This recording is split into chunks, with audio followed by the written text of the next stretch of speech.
What's this? Rob's posting a $50 hunt video? I am.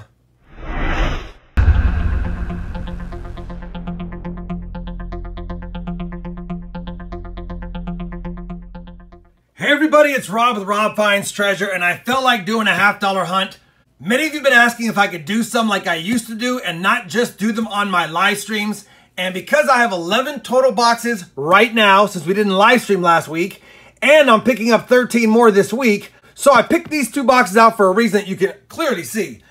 This bank last week, before I went on vacation, gave me these two boxes right here. The bottom one is completely sealed just fine, and we'll open them both live during this hunt. But this one, it looks suspicious. First of all, I don't feel the glue there. It's already been unglued or it's been opened or something. Second of all, it has been taped, and I believe it's been barcoded and labeled from the Armored Car Service to, I guess, validate that it is a full box. I don't know if that means it's a full box of 100 rolls. I don't know if it's a full box because it was dropped. I don't know what it means, but it's been retaped. This is how I picked it up from the bank. We have some busted seal here, but not on both sides. So I could open this box up and find a customer return box. If that's the case, I will take this box out, redeposit it, and we'll choose a second box for this two-box hunt. All right, let me get a knife out, get this box open, and pray we have unsearched rolls. So one of my subscribers gifted me this beautiful knife, the Silver Monarch. I'm hoping it lives up to its name in opening this box, but again, it needs to be unsearched rolls for us to have a chance at that. Here we go, searched or unsearched. Ugh. We have a searched box of the green rolls too. Man, I haven't seen green rolls in a long time. I think for funsies, just in case we get lucky, I will hand search a couple of rolls off camera, check for any enders, and if it is a box that needs to just go back to the bank, I'll do that and let you know. After I do that and I bring it back in, we'll open up the second box down there and see if it's a good box. And if it is, we'll hunt it first. And if we're sans finds, I'll grab a second box for this hunt. But first, let's get after this. As expected, it's a searched box. I checked all the other ends. I checked 7 rolls at random. All had 20 $50 in it. Nothing good. Definitely searched. Let me get this off the table. We'll get into this box and see if there's any goodies in it. All right, box number 2. Same 2 boxes from the bank I picked up. Obviously, one was searched. This one is unopened, so that is a good sign. And let's see what we got here. We got yellow Loomis rolls. And do we have anything standing out at us? All right, I don't see anything catching my eye off the top. Let me go ahead and flip them and see if we have any silver enders on the other end. As expected, no enders that I can see. We're gonna start cracking rolls. I'll bring you along the way for any good finds. I probably won't show you every NIFC should I encounter them that I find, but I will be checking for errors and varieties because that's what I do when I hunt my own box and I have a lot of time. And if we are without good finds for one box, then like I promised, I'll grab a second box to see if we can make this video a little better. Wish me luck.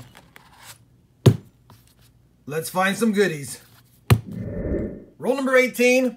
We have found a 2005 NIFC and a 1974 Denver minted $50. And it's going to be a DDO. You can see the double serif here on the 4. It's pretty trashy, but you can see here that it is definitely double struck.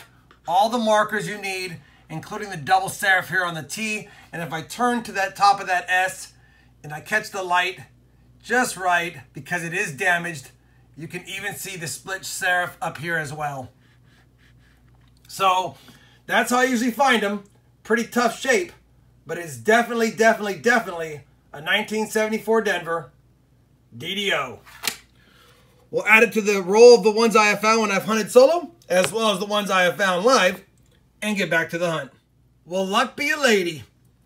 We're on roll number 28, and as I told you, I'm going to hunt Good, bad, or ugly, every one of the known varieties that I look for in the half-dollar years. And I'll have those listed down below in the video description if you guys want more information. But I like using this book, Strike It Rich, just for some basic pictures of what we're looking for. And as you saw in that 74 DDO that we found earlier, you can very easily identify it with the doubling, and it's really heavy on the 4 as well. That being said, I've only found 173D double die obverse in my life, and I've looked at hundreds. And the markers are pretty clear. Double serif on the T, really clear doubling on the S and on the U. Little split there on the R, and you can even catch the backside of the 3. What I have under the microscope is a 1973D double die obverse. Bad news is it has this ring of death on it. The good news is it's most definitely the double die obverse. We got the split serif there on the T, and if I turn it just right with the angle of the light, maybe you can see a better shot of it. We've got a split serif right here, but the damage is taken away from the value, of course. You can see the split here on the R, definite doubling.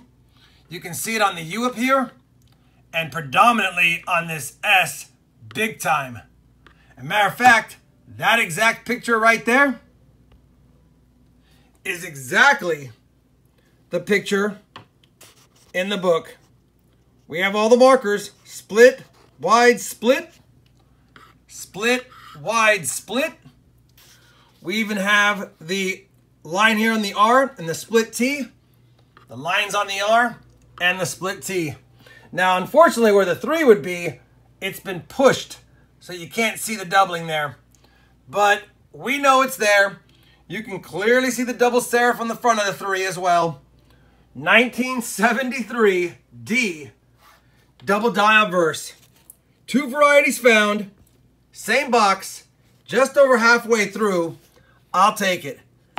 Now, I don't hunt for these on my live streams too often because I wouldn't check one that's trashy like this, because despite its rarity in this condition, it's not going to have as much value.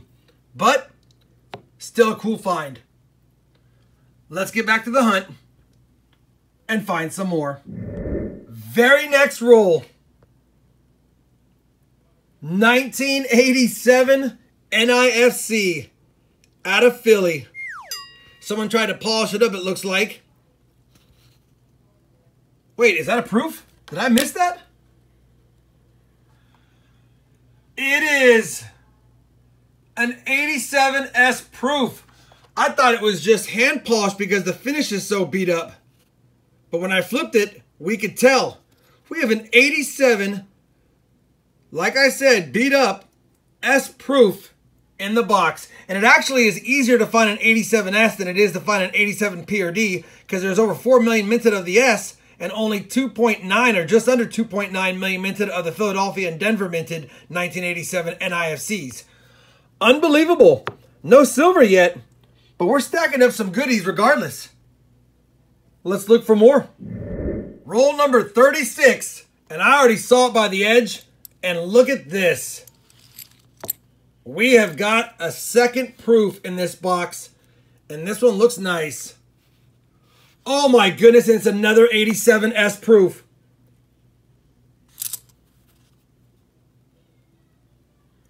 I will take that all day. What a step up from the other one. Boom. 2 87s in the same box. We ain't finding silver, but we're finding goodies for sure. Well, box 1 is hunted. We got all the discards over there. We did find 2 2005 NIFCs, a 1973D double die obverse. It does have the ring of death. It's a bummer, but it's a nice find. A 74D double die obverse, also pretty trashy. And like I said on my streams, these aren't ones I would check because of their condition. But we did check them all, and that's what we found. We also found 2 87S proofs. Can you believe it? I missed that first one because the finish isn't very good and it's been worn pretty well. But we did find the other one with a little bit of toning on it. We'll take it. Couple of nice finds. No silver. We were skunked, but that's okay. We had some good finds in the box. Let me go choose another box and we'll do a second one for the hunt. I think I'll choose an NF String & Sons this time, so I'll choose one of those. We'll get it up here and we'll do a live opening next. All right, box number 2. Technically box 3, because box 1 we couldn't even hunt because it was that customer return box that they just tape back together. That's a scary sight. If they start doing that, ordering $half will be scary from now on. Ah, you know what? I don't know why I'm trying to be picky here. Let's just tear it open and see if we have any enders. Sometimes boxes just want to be picky on you. All right, do we have an NIFC possibly there? Looks like it might be. I don't see any enders from the top side, but let me get them flipped around and see if we have some on the other side. All the rolls are flipped around, no enders. So, let's see if there's some enders. Roll number 9 of box 2, and I was chalking this up to an ugly. Decided to flip it around, and I thought, wait a minute, is that a proof? Sure enough, stuck it under the camera, and we've got an S. 1985 S proof. That's an ugly proof. We thought that 87 we found earlier that we didn't know was a proof was ugly. That takes the cake. Probably one of the worst proofs I've seen, sans the scratched up ones, but it's still a proof. 3 proofs, 59 rolls, no silver, but 2 airs. Well, unfortunately, box 2 is pretty much a bust. We found that ugly 85 proof, minted in San Francisco, and quite a few number of NIFCs. Bunch of 2016s were in that box, an 06 and 07, and a few more 05s. And then I did pull out a couple of nicer $half that I'll check against my album. That 78p is really stunning. And then, of course, hard to turn down when they have pretty nice bicentennials. It's got some circulation dings, but I'll still check it. Either way, no silver in 2 boxes. I'm not going to argue with 3 proofs, 2 varieties, as well as a handful of NIFCs and a few nice coins. That being said, I didn't get my silver fix. So I think I'm going to hunt one more box. Praying for enders once again. But if not, we'll take some goodies inside. That may not be open yet.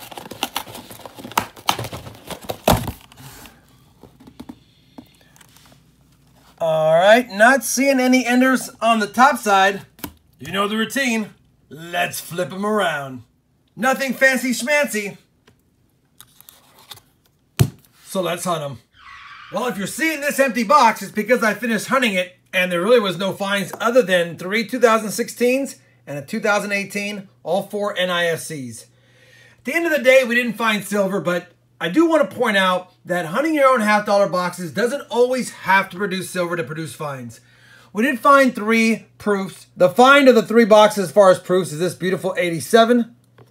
And then overall, I'm very pleased with finding a couple of varieties, a 73 DDO, 74D DDO as well. Anytime you can find some double die obverses in your $half boxes, you can't get mad. Hopefully you enjoyed this $half hunt despite the lack of silver. If you did, I'd appreciate a thumbs up.